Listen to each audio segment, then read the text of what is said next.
Hello and very good evening to you all. This side doctor Priya Mishra. आज हम ये बात करते हैं कि पेरीमेनोपॉजल सिम्टम्स क्या होते हैं या पेरीमेनोपॉज हम किसे कहते हैं। तो सबसे पहले ये जानना ज़रूरी है कि मेनोपॉज क्या होता है। मेनोपॉज वो होता है जो एक फीमेल अटेन करती है after completion of her reproductive life, जिसकी एवरेज एज है अबव 45 एज ये स्टार्ट हो जाता है और 50 ईयर्स की एज तक most of the females menopause attain कर लेती है। अब पेरीमेनोपॉजल हम कब कहेंगे? पेरीमेनोपॉजल जो पीरियड है that is before the menopause attain. और मेनोपॉज कब कहते हैं? जब 12 महीने कंटिन्यू अगर किसी फीमेल को पीरियड्स नहीं आती हैं तो हम उसको मेनोपॉज बताते हैं। अब इसके पहले का जो टाइम था 5 से 6 साल का, ये स्टार्ट हो जाता है most of the time late 30s में, लाइक 37, 38, 39 में पेरीमेनोपॉजल जो टाइम है वो स्टार्ट हो जाता है। अब इसके बारे में लोग ज़्यादा बात नहीं करते हैं या ये नहीं पता होता है कि पेरीमेनोपॉजल टाइम में एक्चुअली होता क्या है। तो पेरीमेनोपॉजल टाइम जो कि बिफोर मेनोपॉज स्टार्ट हो जाता है, वहाँ पे जो फीमेल्स हैं वो बहुत सारे सिम्टम्स ऐसे सफ़र करती है जो उनको पता भी नहीं होता है कि उनकी बॉडी में हार्मोनल चेंजेस हो रहे हैं, इस कारण से आ रहे हैं, ना कि वो कोई बीमारी से सफ़र कर रही हैं। That is the basic physiological changes है। पर due to lack of knowledge या इसके बारे में लोग बात नहीं करते हैं, ना ये उस फीमेल को पता होता है और ना ही उसके फैमिली मेम्बर्स को पता होता है। इसके कारण या तो वो गिल्ट में जाने लग जाती है कि मेरी बॉडी में से सिम्टम्स क्यों आ रहे हैं, मैं इतना क्यों सफ़र कर रही हूँ, या इसके फैमिली मेम्बर्स ये बोलने लग जाते हैं कि इसका बिहेवियर इतना अचानक से क्यों चेंज हो गया है, विदाउट नोइंग क्या चेंजेस आते हैं। तो जो बेसिक चेंजेस होते हैं मेनोपॉजल के या पेरीमेनोपॉजल पीरियड के, उसमें most of the time first आता है इरिटेबिलिटी। पेशेंट जो है वो बहुत ज़्यादा इरिटेबल हो जाता है। सेकेंड वन इज अ फटीगेबिलिटी, कि वो हर काम जो पहले वो बहुत इजीली कर लेती थी, अब वो क्या कर रही है कि वो थोड़ा सा भी काम कर रही है और वो थक जा रही है।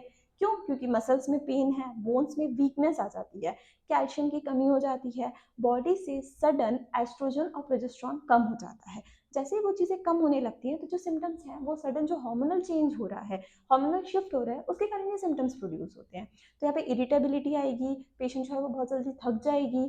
थर्ड वन इज कि हीट फ्लैशेस आएंगे। हीट फ्लैशेस क्या? पेशेंट आके कंप्लेन करेगा कि मुझे अचानक से ठंड लगती है, अचानक से गर्मी लगती है। अब इसका मतलब क्या है कि जो पेशेंट है उसका जो नॉर्मल बॉडी टेम्परेचर है उससे 3 से 4 डिग्री ज़्यादा अचानक से उसकी बॉडी में हीट फ्लैश आता है। वो 3 से 4 सेकेंड रहता है और उसके बाद चला जाता है। तो क्या होगा? एकदम से गर्मी लगेगी, पसीना आएगा और वो चीज़ चली जाएगी और एकदम से ठंड लगने लग जाएगी। ये होता है हीट फ्लैशेस, जो पेशेंट समझ में नहीं पाते हैं कि ये जो है ये एक हार्मोनल इम्बैलेंस या हार्मोनल चेंज, जो हार्मोनल शिफ्ट हो रहा है उसके कारण हो रहा है।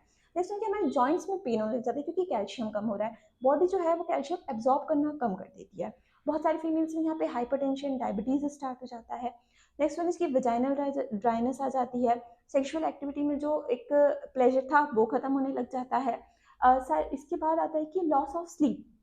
जो पेशेंट है वो इतना उसको हॉट फ्लैशेस आते हैं या इतनी एंजाइटी होने लग जाती है, पेन रहता है कि उसको नींद नहीं आती है। अगर वो सोने जाती है तो क्या होता है कि एब्रप्ट स्लीप इंसोम्निया की बहुत ज़्यादा पेशेंट्स कंप्लेन करते हैं मेनोपॉज वाले, कि हम सोने जाते हैं, सिर्फ 1-2 घंटे नींद आती है और उसके बाद नींद खुल जाती है। उसके बाद कितनी भी ट्राई कर लो, दिमाग में बातें चलती रहेंगी पर नींद नहीं आती है।